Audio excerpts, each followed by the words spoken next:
हरे कृष्णा। हरे कृष्णा। हरे कृष्णा। हरे कृष्णा।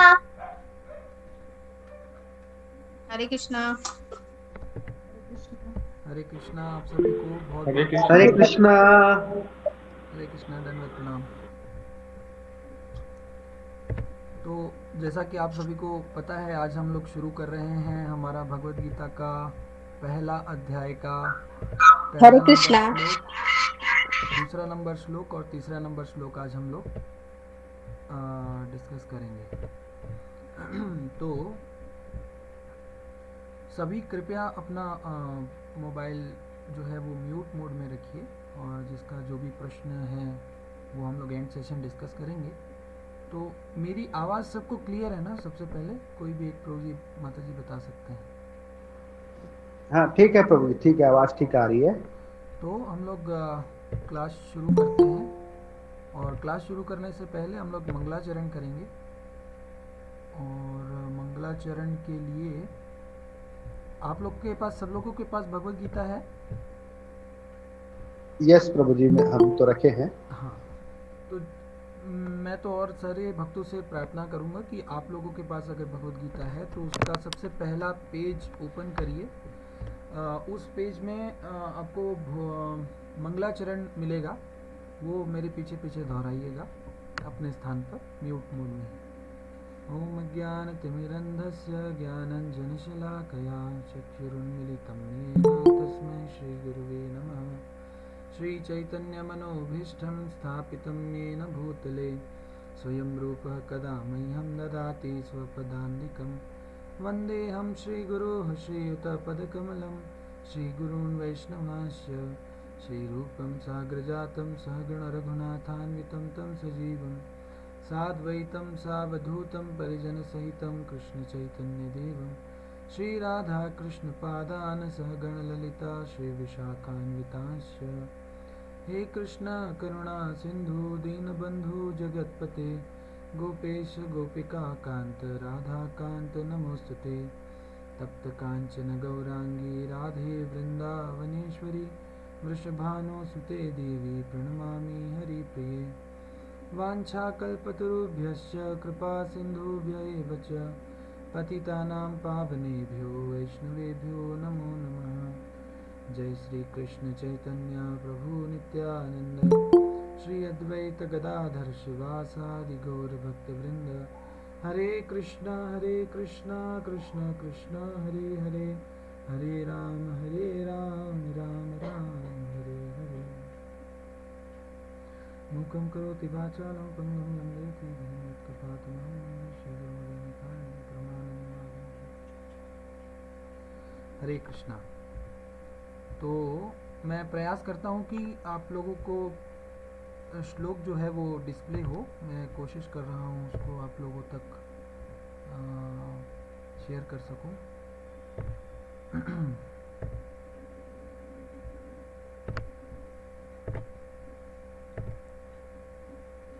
हाँ, ओके। तो आप लोगों को सबको दिख रहा है ये स्क्रीन पे? जी प्रभु। ओके, ठीक है। तो हम लोग सबसे पहला श्लोक पढ़ेंगे। कोई प्रभु जी अनम्यूट करके पढ़ सकते हैं क्या पहला श्लोक?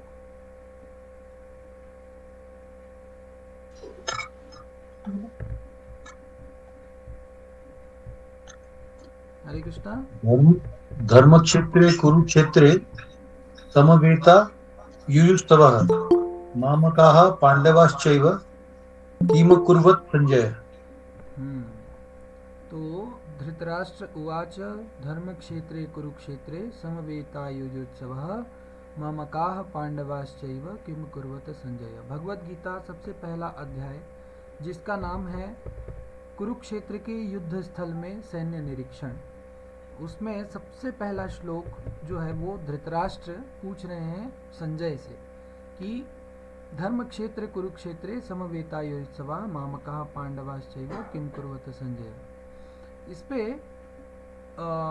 शब्दार्थ आप लोग पढ़ सकते हैं। धृतराष्ट्र उवाच, धृतराष्ट्र ने कहा, धर्म क्षेत्रे धर्मभूमि तीर्थ स्थल में कुरुक्षेत्र नामक स्थान में समवेताः एकत्र युयुत्सवः युद्ध करने की इच्छा से मामकाः मेरे पक्ष पुत्रों पांडवाः पांडु के पुत्रों ने च तथा एव निश्चय ही किम क्या अकुर्वत किया संजय हे संजय। अनुवाद एवं तात्पर्य श्रील प्रभुपाद के द्वारा। धृतराष्ट्र ने पूछा, हे संजय, धर्मभूमि कुरुक्षेत्र में युद्ध की इच्छा से एकत्र हुए मेरे तथा पांडु के पुत्र ने क्या किया। इसका तात्पर्य कोई पढ़ना चाहेंगे कि मैं ही पढ़ूं?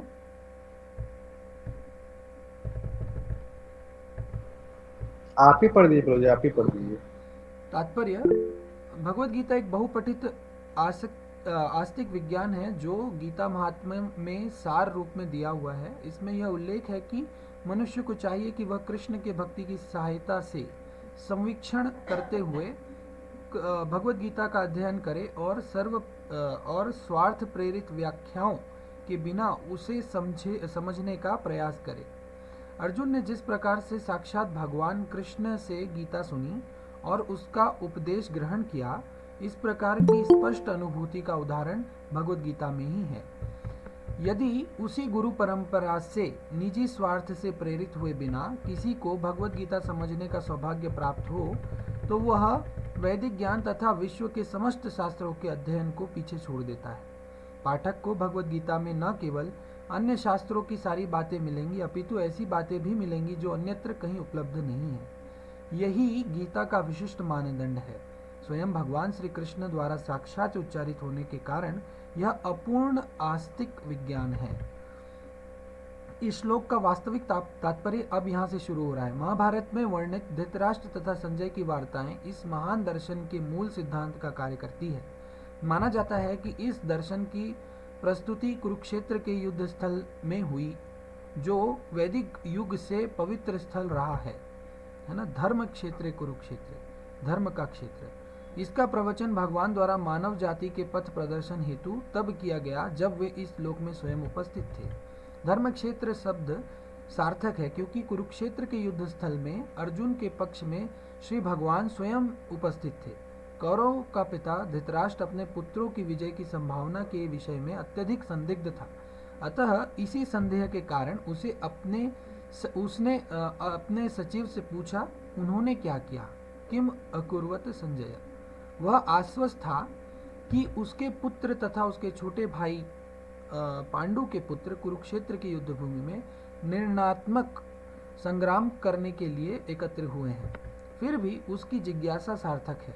वह नहीं चाहता था कि भाइयों में कोई समझौता हो, अतः वह युद्ध भूमि में अपने पुत्रों की नियति के विषय में आश्वस्त होना चाहता था। चूंकि इस युद्ध को कुरुक्षेत्र में लड़ा जाना था, जिसका उल्लेख वेदों में स्वर्ग के निवासियों के लिए तीर्थ स्थल के रूप में हुआ है, अतः धृतराष्ट्र अत्यंत भयभीत था कि इस पवित्र स्थल का युद्ध के परिणाम पर न जाने कैसा प्रभाव पड़े।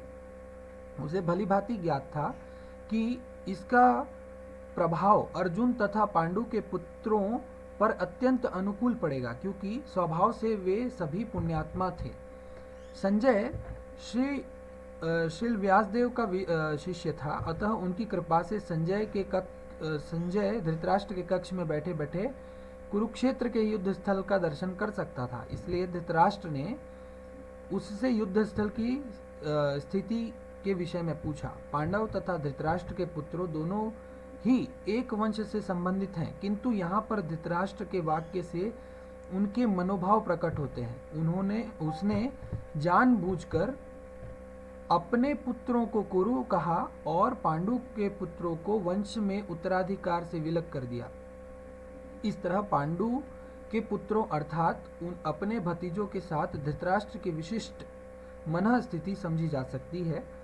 जिस प्रकार धान के खेत में अवांछित पौधे को उखाड़ दिया जाता है, उसी प्रकार इस कथा के आरंभ से ही ऐसी आशा की जाती है कि यहाँ धर्म के पिता श्री कृष्ण उपस्थित हों, जहाँ धर्म के पिता श्री कृष्ण उपस्थित हो, वहाँ कुरुक्षेत्र रूपी खेत में दुर्योधन आदि धृतराष्ट्र के पुत्र रूपी अवांछित पौधों को समूल नष्ट करके युधिष्ठिर आदि नितांत धार्मिक पुरुषों की स्थापना की जाएगी।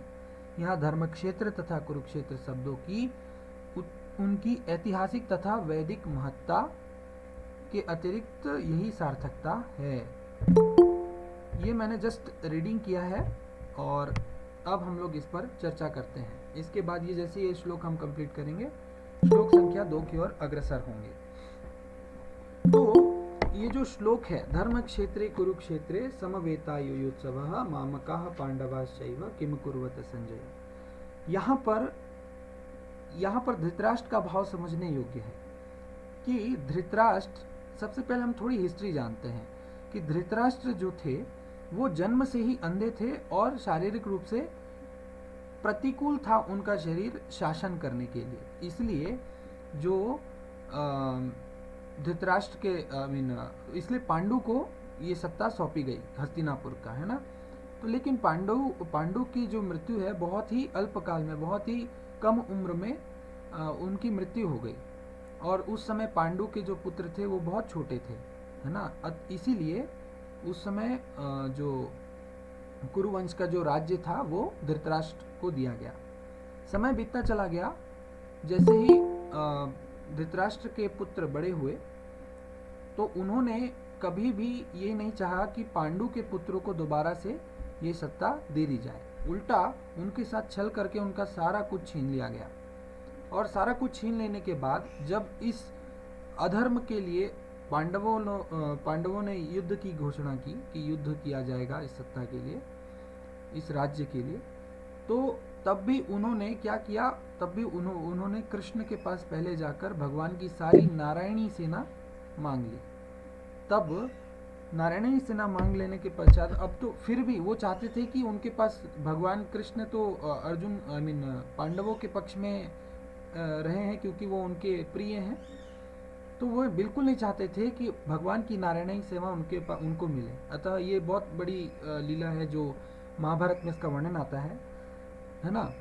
तो इस श्लोक में एक और इम्पोर्टेंट वर्ड है जिसके ऊपर इंगित किया गया है, कुरुक्षेत्र।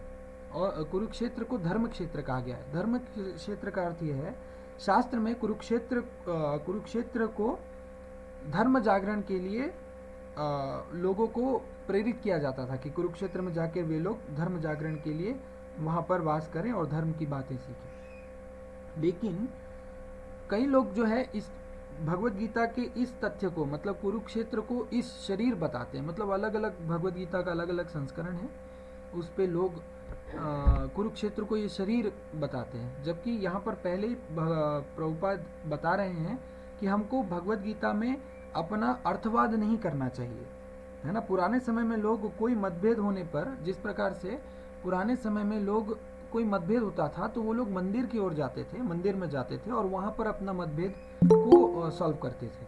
क्यों मतभेद को सॉल्व करते थे? क्योंकि मंदिर वो स्थान था जहाँ पर कोई भी लोग अधर्म या गलत नहीं कर सकते थे। उसी प्रकार से यहाँ पर जो युद्ध छेड़ा गया वो कहाँ पर? धर्म क्षेत्र कुरुक्षेत्र पर किया गया, ताकि वहाँ पर हमेशा धर्म की जीत हो।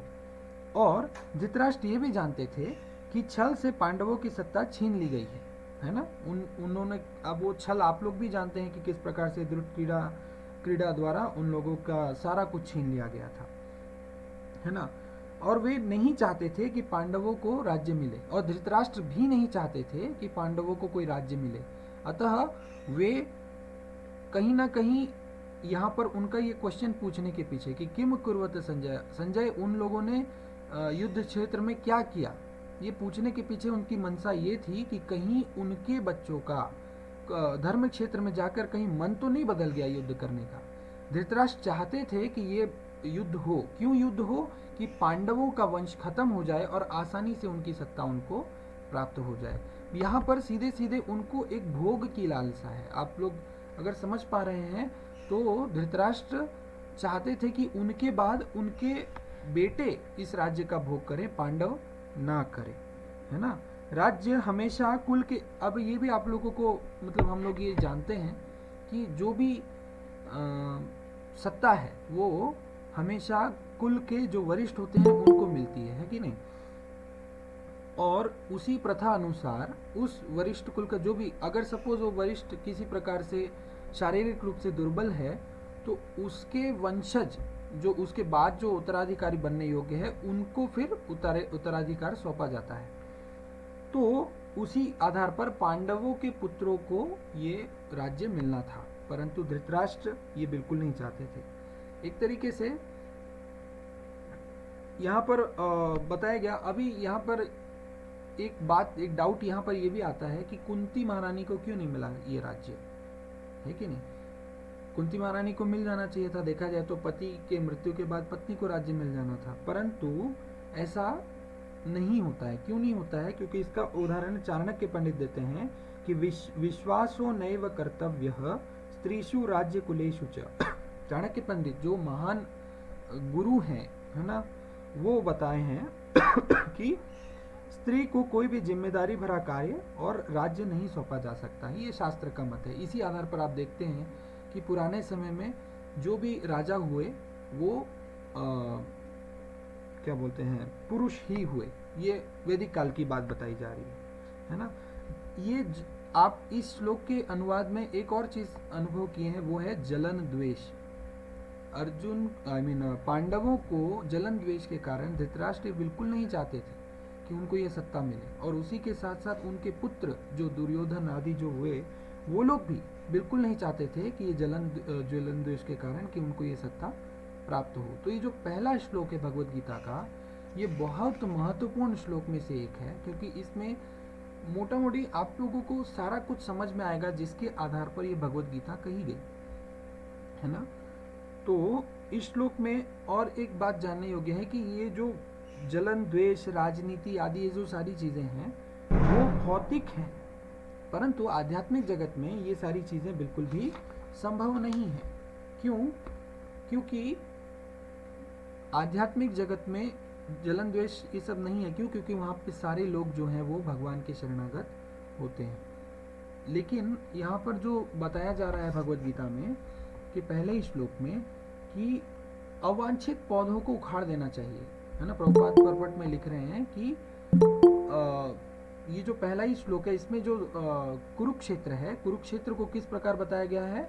कुरुक्षेत्र को एक धान के खेत के समान बताया गया है, और अवांछित पौधों को क्या बताया गया है? जो यहाँ पर जो धर्म है, धर्म के पिता श्री कृष्ण उपस्थित है, इसलिए उसे धर्म क्षेत्र कहा गया है। उस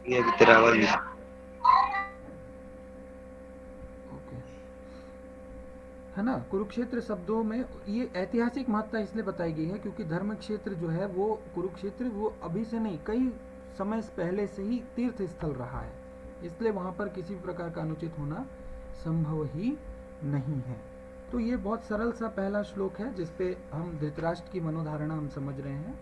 इसके ठीक बाद का श्लोक, इस श्लोक में आप लोगों को कोई डाउट तो नहीं, समझ में तो आया? बड़ा सरल सा श्लोक है। आप लोग अगर खुद से इस चीज को पढ़े हैं तो आप लोगों को और आसानी से इसको आप इसे समझ सकते हैं, है ना। और संजय से ये क्यों पूछ रहे हैं कि हे संजय आप बताइए, वहां पे राजमहल में बैठे बैठे संजय से क्यों पूछ रहे हैं? क्योंकि संजय जो हैं वो किसके शिष्य हैं? श्रील व्यासदेव के शिष्य हैं, और उन्हें ये वरदान प्राप्त था कि वो, उन्हें दिव्य दृष्टि प्राप्त थी, है ना। तो वो कहीं पे भी बैठे बैठे जो भी जगह के बारे में जानना चाहे उस चीज का ज्ञान उनमें हो जाता था। अतः संजय जो थे वो एज अ सर्वेंट अपने मास्टर को उनके कहे अनुसार, उनके आदेशानुसार वो सारी चीजें बताते हैं। क्या बताते हैं ये अगले श्लोक में हम जानेंगे। संजय उवाच दृष्ट्वा तु पांडवानिकं व्यूढ़ं दुर्योधनस्तथा आचार्यमुपसंगम्य राजा वचनम अब्रवीत। संजय ने कहा, हे राजन, पांडु पुत्रों द्वारा सेना की व्यूह रचना देखकर राजा दुर्योधन अपने गुरु के पास गया और उन्हें ये शब्द कहे। इसके बाद वाले श्लोक को भी हम लोग पढ़ लेते हैं, फिर एक साथ इसको हम चर्चा करेंगे। फिर आगे उन्होंने कहा, पश्यताम पांडुपुत्राणाम आचार्य महतिम चुमुम व्युढ़ाम द्रुपद पुत्रेण तव शिष्येण धीमताः। हे आचार्य, क्या कहा दुर्योधन ने? हे आचार्य, पांडु पुत्रों की विशाल सेना देखें जिसे आपके बुद्धिमान शिष्य द्रुपद के पुत्र ने इतने कौशल से व्यवस्थित किया है ना। अभी यहाँ पर आप दुर्योधन की कूटनीति देखिए। जैसे ही आप लोगों को मैंने अभी ठीक पहले वाले श्लोक में बताया कि दुर्योधन और मतलब कौरवों ने पांडवों का सारा कुछ छीन लिया था, सारा कुछ मतलब सारा कुछ, इवन भगवान की नारायणी सेना तक उन्होंने ले ली थी। लेकिन वो लोग मूर्खतावश ये नहीं समझ पाए कि भगवान की सेना तो उन्होंने ले ली, लेकिन भगवान स्वयं उनके पक्ष में मौजूद हैं। लेकिन फिर भी जब ये सारी चीज़ें हो गई, ये घटना हो गई, जब युद्ध स्थल पे ये दोनों एकत्रित हुए, कौन, पांडव तथा कौरव, तो दुर्योधन ने देखा कि पांडवों की बहुत सुंदर बड़ी सी एक सेना तैयार हो गई है। उनको अचंभा हो रहा था कि ये सेना कैसे खड़ी हुई, हमने तो इनका सारा कुछ छीन लिया था, है ना। तो इस सेना को व्यूह रचना, इसकी बड़ी सुंदर व्यूह रचना देखकर, ये व्यूह रचना किसने की थी? व्यूह रचना की थी द्रुपद के पुत्र धृष्टद्युम्न ने, है ना। जो अगले श्लोक में बताया जा रहा है कि द्रुपद के पुत्र धृष्टद्युम्न ने जो एक बुद्धिमान शिष्य द्रुपद ने द्रुपद के पुत्र ने इतने कौशल से व्यवस्थित किया। ये जो सेना, जो व्यूह रचना तैयार की थी, ये किसने की थी? द्रुपद के पुत्र धृष्टद्युम्न ने। द्रुपद को द्रोणाचार्य से कुछ आपसी उसकी रंजिश थी, इसलिए द्रुपद ने एक यज्ञ से एक पुत्र उत्पन्न किया जो द्रोणाचार्य का वध कर सकता था। तो वो पुत्र था धृष्टद्युम्न। इसीलिए यहाँ पर जो दुर्योधन है वो अपने गुरु द्रोणाचार्य के पास जाकर स्पेशली बोल रहा है कि देखिए यही वो आपका शिष्य है जिसने आपको जिसको आपने सारा शस्त्र ज्ञान दिया, वही आपके ज्ञान के अनुसार इन लोगों के लिए व्यूह रचना किया है ना। ये उकसा रहा है अपने गुरु को कि आप देखिए आपकी गलती, यहाँ गलती इंगित कर रहा है दुर्योधन। किसके लिए? कि आपने अपने मतलब आपको जो मृत्यु देने वाला है, मतलब जो एक यज्ञ से उत्पन्न पुत्र है द्रुपद, जो आपका शत्रु है, उसके पुत्र को एक तो आपने अपने गुरुकुल में आश्रय दिया, उसे शिक्षा दी, है ना, और उसके बाद सारी शिक्षा दी, और आपकी शिक्षा अनुसार देखो आज वो महाभारत के युद्ध भूमि में अपने कौशल, अपने बुद्धिमानी से, है ना, मतलब पांडवों के लिए बहुत ही सुंदर व्यूह रचना किया है। यहाँ पर दो चीजें जानने योग्य हैं कि द्रुपद के पुत्र धृष्टद्युम्न जो द्रोणाचार्य का वध करने वाला था, ये बात द्रोणाचार्य जानते थे, परंतु फिर भी जब उनके पास ये आग्रह किया गया कि आप जो है वो धृष्टद्युम्न को शस्त्र ज्ञान शिक्षा दें, तो एक गुरु अनुसार उन्होंने अपने कर्तव्य से कभी भी पीछे नहीं हटा कि अरे ये तो बाद में मेरा वध कर देगा, मुझसे सीख के मेरा ही वध कर देगा, ये सोच के कभी भी वो पीछे नहीं हटे। उल्टा उन्होंने क्या किया, एक गुरु जो होता है ना, चाहे वो कैसा भी व्यक्ति हो, उसको वो संपूर्ण ज्ञान देता है जो उसके पास है। वही द्रोणाचार्य ने धृष्टद्युम्न के लिए किया। तो ये गलती इंगित कर रहा है दुर्योधन, ये बता रहा है कि आपने एक गलती की है। क्या गलती की है? कि आपने आपके मृत्यु के कारण को आपने सारा ज्ञान दिया है, और देखो आज वो पांडवों के लिए इतना बड़ा व्यूह रचना कर दिया है ना। धृतराष्ट्र जन्म से तो अंधा था ही, लेकिन उसके जो पुत्र थे ना, वो भी आध्यात्मिक रूप से दृष्टि, मतलब उनके पास तो आध्यात्मिक दृष्टि से वंचित थे वो लोग, है ना। वह यह भी जानता था, कौन? धृतराष्ट्र, कि उसी के समान उसके पुत्र भी धर्म के मामले में अंधे हैं, और उसे विश्वास था कि वे पांडवों के साथ कभी भी समझौता नहीं कर पाएंगे, क्योंकि पांचों पांडव जन्म से ही पवित्र थे। पवित्रता का अर्थ ये है कि जन्म से ही वे भगवान के शरणागत थे। भगवान ने अपनी सारी सेना कौरवों को तो दे दी, क्योंकि उन्होंने एक शर्त रखा था कि मैं किसी भी पक्ष से नहीं लड़ूंगा, परंतु उन्होंने जब अपनी नारायणी सेना कौरवों को दे दी, तो पांडवों को अर्जुन के कहने पर, अर्जुन के प्रार्थना करने पर भगवान जो हैं वो उनके सारथी बनने के लिए तैयार हो गए। मतलब वो भगवान कृष्ण ने तो बोला कि मैं किसी प्रकार का कोई शस्त्र नहीं उठाऊंगा, परंतु वे मतलब अपने भक्तों की रक्षा करने के लिए, अपने भक्तों को धर्म की विजय प्राप्त करवाने के लिए वो हमेशा सत्य के साथ खड़े रहे। ये दुर्योधन नहीं देख पाया। उसने व्यूह रचना तो देख ली कि कैसे व्यूह रचना की, लेकिन वो मूर्ख ये नहीं देख पाया कि भगवान स्वयं उसके पास पांडवों के पास मौजूद हैं। क्योंकि भगवान जहाँ पर मौजूद हैं वहाँ पर कभी भी पराजय नहीं हो सकता। ये बात तो एकदम सरल है और मतलब हर कोई समझ सकता है। इवन दुर्योधन और धृतराष्ट्र तक ये जानते थे। इसीलिए तो इन्होंने क्वेश्चन पूछा ना कि धर्म क्षेत्र कुरुक्षेत्र, धर्म क्षेत्र कुरुक्षेत्र में मेरे तथा पांडवों के पुत्र क्या। उनको डाउट है कि कहीं पांडु के पुत्र और मेरे पुत्रों के बीच में धर्म क्षेत्र में जाकर कोई समझौता तो नहीं हो गया। समझ रहे हैं इस प्रकार से। लेकिन ये जो जलन द्वेष और ये जो लालसा है अपने सत्ता राजनीति मतलब राज्य प्राप्त करने के प्रति, ये लालसा व्यक्त कर रहा है यहाँ पर, है ना। और जो जो तीसरा नंबर श्लोक हमने पढ़ा, पश्यताम पांडु पुत्राणाम माचार्यम महतिम चमुम व्यूढ़ाम द्रुपद पुत्रेण तव शिष्येण धीमता। हे आचार्य, पांडु पुत्रों की विशाल सेना को देखिए जिसे आपके बुद्धिमान शिष्य द्रुपद के पुत्र ने इतने कौशल से व्यवस्थित किया है। अब यहाँ पर बता रहे हैं कि आपके शिष्य जो बहुत इंटेलिजेंट है ना, उसने ये व्यूह रचना की है। अभी इसमें एक चीज जानने योग्य है, द्रोणाचार्य जानते थे कि धृष्टद्युम्न जो है वो द्रोणाचार्य का वध कर सकता था, फिर भी उन्होंने सारा शस्त्र ज्ञान उन्हें प्रदान किया, क्योंकि यही एक गुरु धर्म है ना। यह दुर्योधन द्रोणाचार्य को बताकर उन्हें अपनी गलती इंगित करना चाह रहा था कि आपने गलती की है, और उन्हें आगाह कर रहा था कि आप कभी भी, उन्हें क्या आगाह कर रहा था कि आप कहीं उनके प्रति करुणा ना बताएं, है ना। पांडवों के पक्ष ले मतलब पांडवों के लिए सहमति या सहानुभूति ना दिखाएं, है ना। वो उन्हें हमेशा ये बता रहा था कि आप सजग रहें कि आप मेरे पक्ष से लड़ाई कर रहे हैं। उनको बार बार बता रहे हैं कि आप मेरे पक्ष से लड़ाई कर रहे हैं, आप ये बात ना भूलें। आपका अर्जुन बहुत फेवरेट है, आपका बहुत प्रिय है, तो कहीं उसके प्रति आपकी करुणा ना जाग जाए, है ना।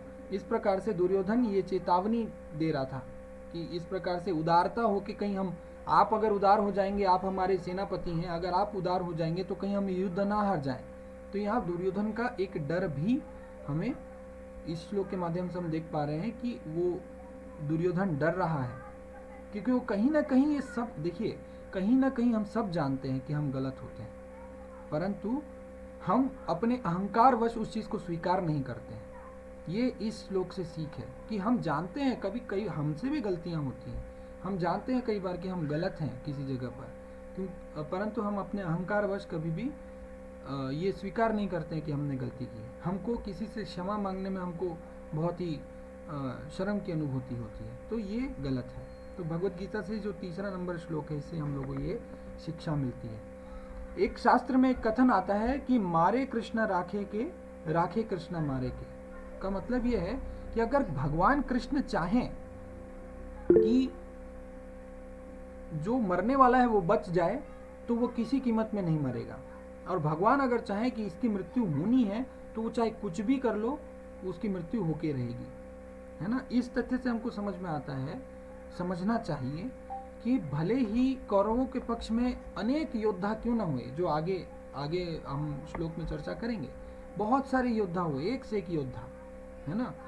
उस योद्धा होने के बावजूद इवन भीष्म पितामह जो बहुत ही खतरनाक वॉरियर है, भीष्म पितामह हुए और खुद द्रोणाचार्य हुए, इसके साथ साथ अनेक योद्धा हुए उनके कौरवों के पक्ष में, परंतु फिर भी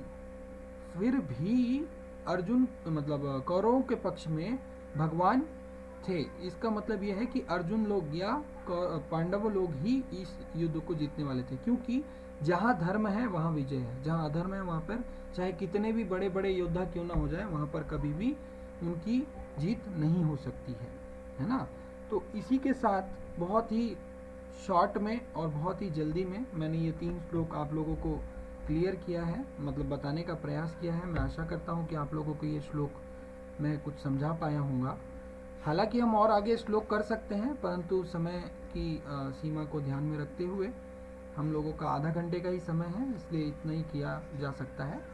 बाकी इसके आगे जो श्लोक है वो बहुत छोटे छोटे श्लोक है, हम एक साथ 4-5, पहला अध्याय तो बहुत जल्दी हम ख़त्म कर सकते हैं, तो आप सभी भक्तों से मेरा आग्रह है कि आप लोग कृपया ये जो 3 श्लोक हैं इसको थोड़ा ध्यानपूर्वक सुनिए और पढ़िए, और इसके बाद के श्लोक को भी पढ़िए, ताकि हम अगर कल इसके बारे में कुछ डिस्कशन करें तो ये आप लोगों को और अच्छे से समझ में आएगा।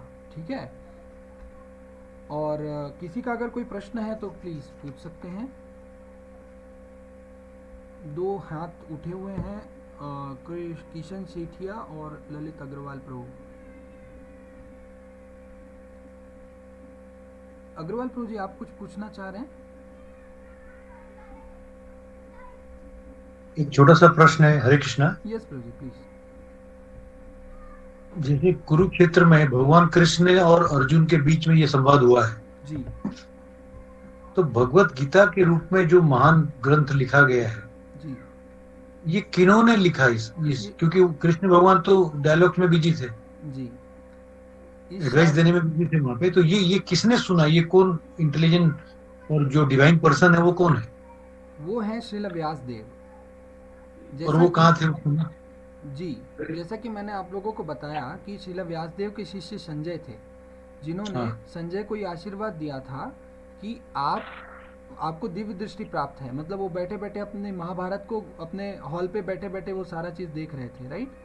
तो उनके गुरु हैं श्रील व्यासदेव, जो कलयुग के प्रारंभ में जब लोगों की क्या बोलते हैं इसको याद कर, पहले क्या होता था, पहले शास्त्र कोई लिखित नहीं होते थे, है ना, लेकिन श्रील व्यासदेव जो है भगवान के शक्त्यावेश अवतार हैं। श्रीमद् भागवतम में इनका वर्णन आता है। तो उनको वो त्रिकालदर्शी, उनको सब पता था कि कलयुग का समय कैसे होने वाला है।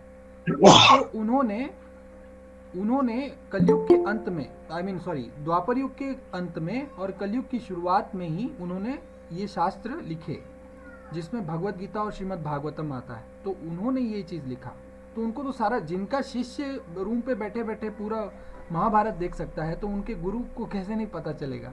तो उन्होंने ये भगवत गीता लिखी, श्रील व्यासदेव ने। तो ये भी द्वापर और कलयुग के बीच की बात है। शुरुआत द्वापर युग का अंत और कलयुग की शुरुआत। ओके। क्योंकि भगवान जो है जैसे ही इस धरा भूमि से गए तो कलयुग का प्रारंभ शुरू हो गया। जब तक भगवान थे इस कलयुग में, इस द्वापर युग में, तो तब तक कलयुग की एंट्री नहीं थी। जैसे भगवान गए तो फिर कलयुग आने लगा। इसकी भी बहुत अच्छी कथा है, परीक्षित महाराज की कथा, ये हम लोग और कभी डिस्कस कर सकते हैं। यस प्रद्युम्न प्रभु, आप कुछ पूछना चाह रहे हैं? व्यासदेव जी जो है दोनों कॉम्बिनेशन में थे। एक मिनट प्रभु जी, ललित अग्रवाल प्रभु जी को कंप्लीट कर लेने दीजिए। मतलब व्यासदेव जी जो है दोनों युग में प्रेजेंट थे वो। यस, शुरुआत में। Okay, yes Pradyumna. Okay, thank you. Hare Krishna. Yes प्रभु जी, आवाज आ रही है आपको प्रभु जी? हाँ आ रही है प्रभु जी, बोलिए। मैं तो यही बोलने वाला था प्रभु जी कि मतलब जो व्यासदेव थे उन्होंने संजय को आशीर्वाद दिया था, दिव्य दृष्टि दिया था कि वो महाभारत का युद्ध देख सकें। और महाभारत की जो युद्ध हुई है, जो 18 दिन की जो युद्ध हुई है ना, वो सिर्फ अर्जुन और जो लड़ रहे थे खाली वही नहीं देख रहे थे, व्यासदेव स्वयं भी देख रहे थे अपनी दिव्य दृष्टि से, क्योंकि जो दिव्य दृष्टि प्रदान करते थे उनकी में स्वयं भी दिव्य दृष्टि थी। और वो अपने दिव्य दृष्टि से ये चीजें देख सक रहे थे कि वहाँ युद्ध स्थल में क्या हो रहा है। तो वो हर घटना को जो भी घट रही थी, इनफैक्ट ये सिर्फ 18 दिन की बात ही नहीं है, पूरी महाभारत जो हुई है, मतलब उनके बचपन से लेकर आखिर तक हर एक चीज को जो व्यासदेव थे अपनी दिव्य दृष्टि से देख सके। और उन्होंने उसको जो अपने स्मृति, मतलब जो उस टाइम लिखा नहीं जाता था, पहले स्मृति में रखा जाता था हर चीज को, और बाद में उसको शब्दों का रूप दिया जाता था। तो उन्होंने अपनी दिव्य दृष्टि से संपूर्ण महाभारत को उन्होंने जो अपने सामने होते ही घटना को देखा और फिर उसको लिपिबद्ध किया। बस यही कहना था प्रभु जी। हरे कृष्णा। हरि बोल। थैंक यू प्रभु जी। सतीश प्रभु। यस प्रभु जी। प्रभु जी हरे कृष्णा। कई सारे प्रवचन वगैरह में मैंने सुना है, बाकी सब लोगों ने आई थिंक सुना भी होगा कि ये जो भगवद गीता कही गई थी कुरुक्षेत्र के मैदान में भगवान के द्वारा, ये अभी से 5 या 5,500 साल पहले की बात नहीं है। और हमारे भगवद गीता में भी है, ये लाखों करोड़ों साल से चले आ रहा है। ये एक दिव्य ज्ञान है कि ज़िंदगी को कैसे जिया जाए, भगवान को कैसे हम समझेंगे और हमारे कर्म और भक्ति कैसी होनी चाहिए। तो प्रभु जी एक मेरे को ये जानना था, स्टार्टिंग से फ्रॉम स्टार्टिंग कि गीता का ज्ञान डिसेंडिंग ऑर्डर में कैसे पास ऑन होते गया, देन बीच में कुछ गैप आ गए थे कुछ कारण से, उसके बारे में कुछ बताइए प्रभु जी। ये हम लोग जब भगवत गीता की कक्षा आगे बढ़ाते बढ़ाते जब हम चौथे अध्याय में पहुंचेंगे, चौथे अध्याय में इसका वर्णन आता है कि सबसे पहले भगवान ने ये दिव्य ज्ञान सूर्यदेव विवस्वान को दिया था 15 करोड़ साल पहले, है ना।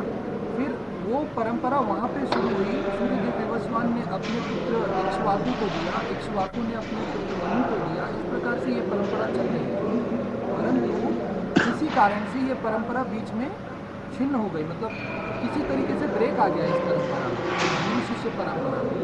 तब फिर भगवान स्वयं जब इस धरा भूमि पे आए तो उन्होंने फिर से इस दिव्य ज्ञान, मतलब ये गुरु शिष्य परंपरा जब अर्जुन गुरु शिष्य, मतलब अर्जुन ने भगवान कृष्ण को गुरु के रूप में स्वीकार किया, और जब उन्होंने अपने ये ज्ञान पूछा, ये गुरु ज्ञान पूछा कि किस प्रकार से वो अपनी कमियों से उबर सके, तो तब भगवान ने फिर ये भगवद गीता का ज्ञान उसे दिया। तो ये इस प्रकार से जब हम चौथे अध्याय में पहुँचेंगे तो ऑटोमेटिकली इसका आंसर आप लोगों को और अच्छे से मिल जाएगा, ठीक है।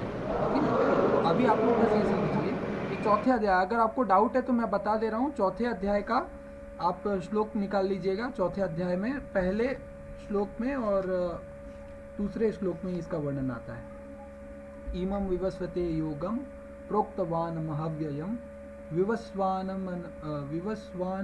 मनवे प्राह मुनि रक्ष्वा कवे ब्रवीत।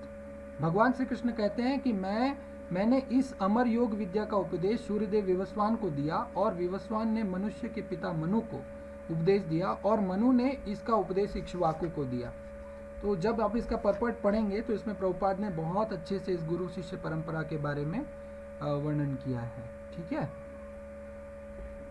ओके प्रभु जी, हरे कृष्णा। ठीक है प्रभु जी। और किसी का कोई प्रश्न? फिर हम यहाँ पर एंड करेंगे क्योंकि आधे घंटे का ही समय है, बहुत जल्दी करना होता है। आई होप आप लोगों को ये 3 श्लोक समझ में तो आया ना? जी प्रभु जी। Okay, thank you so much माता जी। ठीक है, आई होप आप लोगों को ये 3 श्लोक समझ में आ गया। एक और छोटा सा आप लोगों को क्या बोलना चाहिए, मेरी तरफ से सजेशन कि ये जो कुछ भी यहाँ पर आप लोगों को बताया जा रहा है, ये पूरे एक अध्याय, मतलब एक अध्याय तक पूरा, मतलब कंटिन्यूसली चलेगा, परंतु हर अध्याय के बाद में एक क्विज होगा, ठीक है, ऑनलाइन क्विज। वो आपको ग्रुप में सेम ऐसे ही लिंक शेयर कर दिया जाएगा जिसपे पूरे एक अध्याय से रिलेटेड क्वेश्चंस होंगे, और उसको हर किसी को अटेम्प्ट करना है। उसके पहले 1-2 दिन में भगवत गीता के परिचय से क्विज हम शेयर करेंगे। तो भगवत गीता का परिचय भगवत गीता में ही बहुत अच्छे से इसका वर्णन है, आप सभी इसको पढ़िए। कल सुंदरानंद प्रभु ने भी बहुत अच्छे से इसको समझाया है, आप उसको पढ़िए, और पढ़ने के बाद फिर हम इस क्विज को 1-2 दिन में लाइव करेंगे। तो आप परिचय का क्विज 1-2 दिन में हो जाएगा, और भगवत गीता पहला अध्याय का जब एक अध्याय खत्म हो जाएगा उसके बाद हम क्विज करेंगे। कहने का मतलब है हर एक अध्याय खत्म होने के बाद क्विज होगा, तो आप सभी को पूरे उत्साह के साथ में इसको अटेम्प्ट करना है। Okay, Hare Krishna. Thank you so much, आप सभी भक्तों का बहुत बहुत धन्यवाद कि आप लोगों ने बहुत अपना महत्वपूर्ण समय भगवत गीता की शिक्षा के लिए दिया। आप लोगों को हरे कृष्ण। हरे कृष्ण। जय हरे हरे कृष्ण। कृष्ण। हरे कृष्णा। हरे कृष्णा।